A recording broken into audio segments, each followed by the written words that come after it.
Les Tortues de Pâques, écrit par Geneviève Plante et illustré par Mary Rutherford. J'habite au Sri Lanka et chez moi vivent 3 tortues étoilées en liberté. L'inspiration de cette histoire m'est venue quand j'ai observé ma petite voisine Amy peindre la carapace de sa tortue. Réunissez 4 charmantes tortues, 4 écureuils énergiques et 12 singes un peu fous. Ajoutez beaucoup d'imagination et vous obtiendrez une histoire pleine de rebondissements. Parce que le plaisir, c'est lire. Il était une fois, Steve, une tortue étoilée du Sri Lanka. Steve vivait dans un magnifique pays tropical, auprès d'une famille humaine bien intentionnée. Malgré tout, il se sentait bien seul. Or, 2 jours avant Pâques, sa maîtresse lui fit l'honneur de lui présenter une jolie femelle tortue, nommée Stella. Dès le premier instant, Steve tomba sous le charme de Stella. Elle portait une jolie carapace étoilée, bien bosselée et courbée à souhait. La démarche de Stella mettait Steve dans tous ses états. Timide, il fondait sous le doux regard de Stella. Il en mâchait même ses mots. « Tu chantes bon, Stella. Tu as de beaux yeux, tu sais. »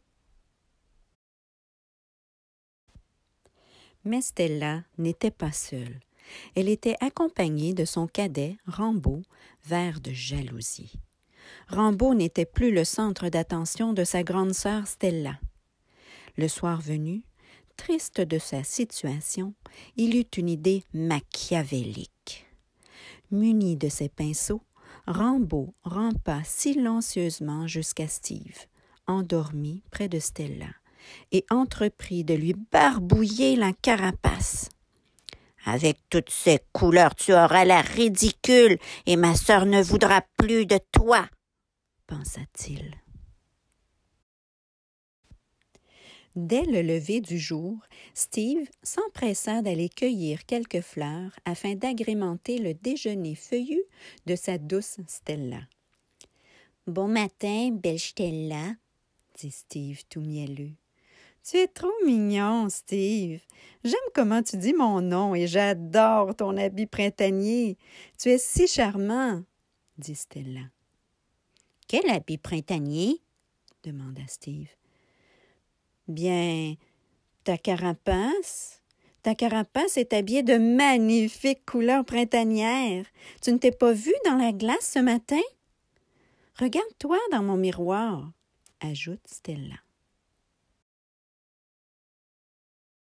« Mais d'où vient cet habit multicolore? »« Ah, c'est sûrement mon frère qui t'a recouvert de ses talents artistiques. Je reconnais bien son style. Je crois qu'il est un peu jaloux.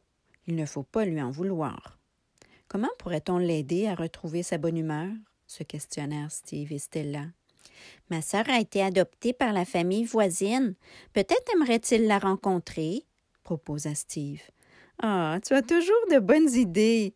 Allons en parler à mon frère, » suggéra Stella.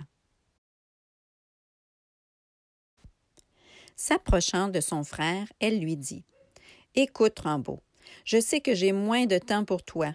Je sais que tu t'ennuies de nos journées passées ensemble, mais tu devrais être heureux pour moi. J'ai enfin trouvé la tortue de ma vie, la tortue avec laquelle je pourrais fonder une famille. Tu dois te trouver des amis. Steve m'a confié que sa sœur, Charlotte, a été adoptée par la famille voisine. Tu devrais aller la rencontrer. Je suis certaine qu'elle est aussi gentille que son frère. »« Je t'adore, ma sœur. C'est une excellente idée. Je vais aller la rencontrer. » Accompagné de Stella et Steve, Rambo s'élança alors d'un pas rapide et décidé vers la porte d'entrée grillagée. Toc! Fit sa carapace sur les tiges de métal de la grille. « Oh non! L'espace entre les barreaux est trop étroit pour me laisser passer. Impossible de me faufiler. »« Essayons de pousser sur ta carapace, » dirent Stella et Steve.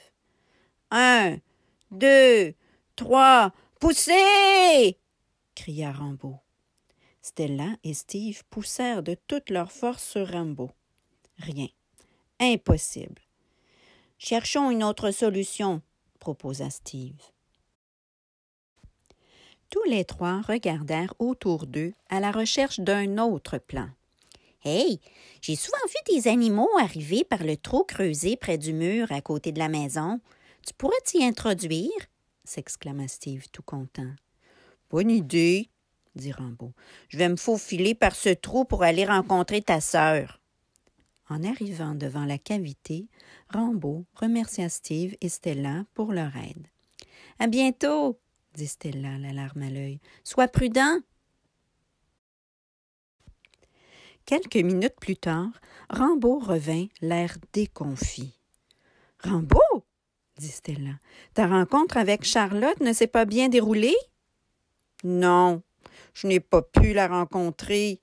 Un treillis a été ajouté dans la fosse et m'a empêché de me rendre sur le terrain voisin. Je suis découragée. Je veux trouver un moyen de rejoindre ta sœur, » dit Rambo à Steve.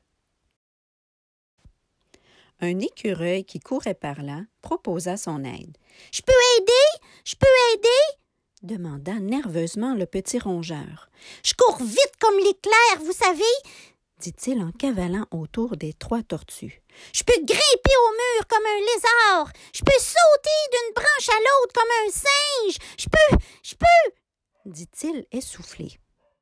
« J'ai une autre idée, » dit Steve. « Pourrais-tu aller chercher la famille de singes qui habite dans l'arbre fruitier? » Quelques minutes plus tard, une famille de 12 singes acrobates se pointa. Steve leur fit part de son plan. Tous ensemble, ils allaient former un pont afin de permettre à Rambo de se rendre jusque chez les voisins. Les singes se tinrent les uns aux autres de façon à réunir les deux terrains. Des écureuils en testèrent la solidité avant que Rambo ne parte à la conquête de Charlotte. « Tout est parfait !» s'exclama Rambo, confiant. Rambo grimpa sur le dos des singes, mais ses longues griffes chatouillèrent les primates, qui éclatèrent de rire, laissant le pont s'effondrer. Stella s'empressa de s'assurer que son frère était indemne. « Je n'y arriverai pas !» s'impatienta Rambo. « J'ai encore une idée, » dit Steve. « Nous allons t'installer sur une feuille de palmier et les écureuils vont te hisser sur le dos des singes jusque sur le terrain voisin de l'autre côté du mur. » Les 4 écureuils énergiques tirèrent Rambo de toute leur force. Bien cramponné à son tapis de feuilles exotiques, Rambo se laissa glisser difficilement sur la fourrure des singes. Avec l'aide des écureuils, Rambo réussit à atteindre la terre ferme de l'autre côté du mur. « Wow! Tu es courageux et persévérant! » l'admira Charlotte. « J'ai aussi des talents d'artiste peintre. Tu veux que je te montre? » demanda Rambo. « Avec plaisir! » stridula Charlotte en battant ses paupières. Au matin de Pâques, Charlotte arborait de magnifiques couleurs pastel sur sa carapace. Du rose bonbon, du bleu azurin, du jaune doré, du mauve et du vert anis recouvraient harmonieusement les bosses et les étoiles de sa coquille protectrice. Rambo, fier d'exposer son talent sur une aussi jolie toile, se pavanait dignement à ses côtés. De l'autre côté du mur, 2 autres tortues se reposaient en dégustant des lys de Pâques. Toute la nuit, Stella avait creusé un trou dans le jardin. Elle y avait déposé ses œufs ronds et les avait recouverts de terre chaude et humide. Steve et Stella étaient fiers de leur future famille et se préparaient à attendre patiemment pendant 3 mois la venue de leurs rejetons.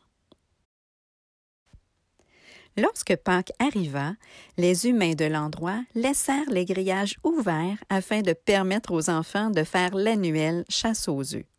Ainsi, Rambo, Charlotte, Steve et Stella purent se réunir heureux autour du festin d'ananas, de mangue et de papaye au chocolat. Joyeuse Pâques!